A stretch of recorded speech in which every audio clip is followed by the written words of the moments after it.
what I categorize as pop is an album that you can put on at a fun party and people won't leave the room.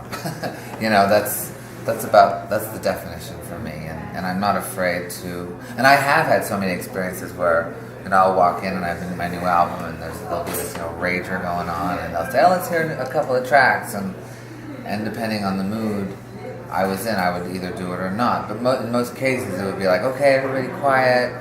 I'm going to play this incredible masterpiece. Stop dancing. And that was sort of the general sort of whatever protocol. But with this one, I feel like I can just come in there, put it on, and it'll sort of seep in this other way, and people will kind of gravitate to it on a more kind of visceral or physical level. And it's taken a long time for me to figure that out.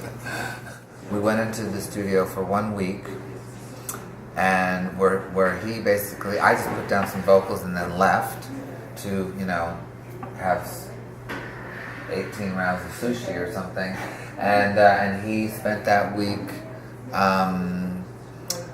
cutting all the tracks himself, playing every instrument, all to a click track, and creating these templates.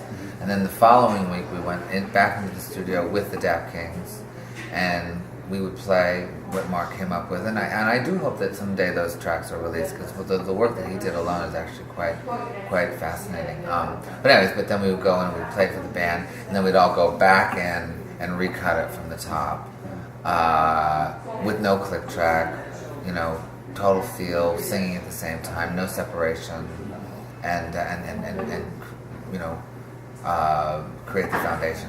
But there's very little editing, I think that only one song has a click track on it, Bitter Tears, and most of the vocals are just one take, like we didn't splice any of the vocals really. It's because we wanted to maintain that organic, undefinable essence, I guess, that a lot of great earlier records have.